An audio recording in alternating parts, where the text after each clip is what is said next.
Gas एजेंसियों के बाहर लगी लंबी कतारें, कई शहरों में एलपीजी नहीं मिलने की शिकायतें और लोगों में बढ़ती बेचैनी।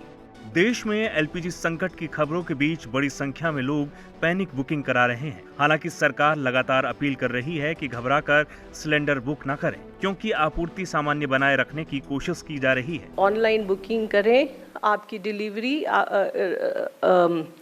सिलेंडर की डिलीवरी घर पर होगी, डोर डिलीवरी होगी, इसलिए डिस्ट्रीब्यूटर्स के पास जाने की आवश्यकता नहीं है और अपनी ऑयल मार्केटिंग कंपनीज पर विश्वास रखें। लेकिन सवाल यही है कि अगर आपूर्ति पर्याप्त है तो फिर कई जगह एलपीजी की किल्लत की खबरें क्यों आ रही हैं? ईरान, अमेरिका और इजराइल के बीच जारी जंग ने पूरी दुनिया के ऊर्जा बाजार को हिला दिया है और उसका असर अब भारत के आम उपभोक्ताओं तक पहुंचता दिखाई दे रहा है। ऐसे में सबसे बड़ा सवाल यही है कि भारत के पास एलपीजी का कितना स्टॉक है और अगर संकट गहराता है तो ये हमारी जरूरतों को कितने दिनों तक पूरा कर सकता है।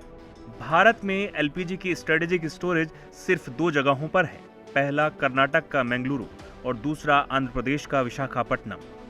मंगलुरु में करीब 80,000 टन और विशाखापट्टनम में करीब 60,000 टन एलपीजी स्टोर की जा सकती है, यानी कुल मिलाकर सिर्फ 1,40,000 टन की स्ट्रेटेजिक स्टोरेज है। अब खपत का आंकड़ा समझिए। देश में करीब 33 करोड़ एलपीजी कनेक्शन है। सामान्य दिनों में रोजाना 15 से 20 लाख घरेलू सिलेंडर इस्तेमाल होते हैं, लेकिन संकट की स्थिति में पैनिक बुकिंग बढ़ने पर यह आंकड़ा 75 से 90 लाख सिलेंडर तक पहुंच सकता है, जैसा कि इस समय देखने को मिल रहा है। अगर टन में देखें तो भारत में रोजाना करीब 90,000 टन एलपीजी की खपत होती है, यानी देश की स्ट्रेटेजिक स्टोरेज मुश्किल से 2 दिन की जरूरत भी पूरा नहीं कर पाएगी। दरअसल भारत अपनी जरूरत का सिर्फ 40% एलपीजी ही खुद पैदा करता है, बाकी करीब 60% एलपीजी आयात करनी पड़ती है। इन आयातों का लगभग 90% हिस्सा खाड़ी देशों से आता है और ये सप्लाई स्ट्रेट ऑफ हॉर्मोन्स के रास्ते भारत तक पहुंचती है। लेकिन खाड़ी क्षेत्र में जारी युद्ध और बढ़ते तनाव की वजह से इस समुद्री रास्ते पर खतरा बढ़ गया है, जिसका असर एलपीजी के आयात पर पड़ रहा है और इसका सीधा असर देश के 33 करोड़ एलपीजी उपभोक्ताओं पर दिखाई दे रहा है।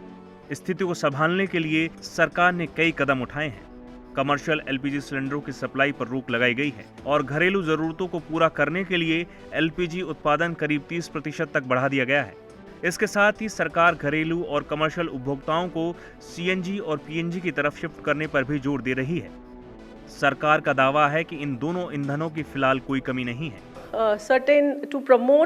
पीएनजी को प्रमोट करने के लिए कुछ कंपनियों ने कुछ इंसेंटिव्स की घोषणा की है, जैसे कि इंद्रप्रस्थ गैस लिमिटेड। कोई भी डोमेस्टिक कंज्यूमर अगर 31 मार्च के पहले नया कनेक्शन लेता है और गैस लेना शुरू करता है तो उन्हें 500 रुपए का फ्री गैस देने की बात कही गई है। इसी तरह महानगर गैस ने भी कुछ इंसेंटिव दिए हैं। देश में इस समय करीब 1.6 करोड़ पीएनजी कनेक्शन हैं, जो देश के 34 राज्यों और केंद्र शासित प्रदेशों के 733 जिलों तक फैले हैं। इनमें गुजरात, महाराष्ट्र, उत्तर प्रदेश, पंजाब, बिहार, हरियाणा, राजस्थान शामिल हैं। 25,000 किलोमीटर नेटवर्क के जरिए उपभोक्ताओं को पीएनजी मिल रही है। मौजूदा हालात को देखते हुए सरकार उन इलाकों में पीएनजी कनेक्शन को अनिवार्य कर रही है जहां ये सुविधा उपलब्ध है। एलपीजी की किल्लत का असर अब बाजार पर भी दिखने लगा है। खाने पीने की चीजों की कीमतों में बढ़ोतरी हो रही है और विपक्ष भी सरकार के खिलाफ सड़क पर उतर आया है। भोपाल से लेकर कलकत्ता तक कई शहरों में विरोध प्रदर्शन हो रहे हैं और आम लोग बढ़ती कीमतों और गैस की कमी से परेशान नजर आ रहे हैं।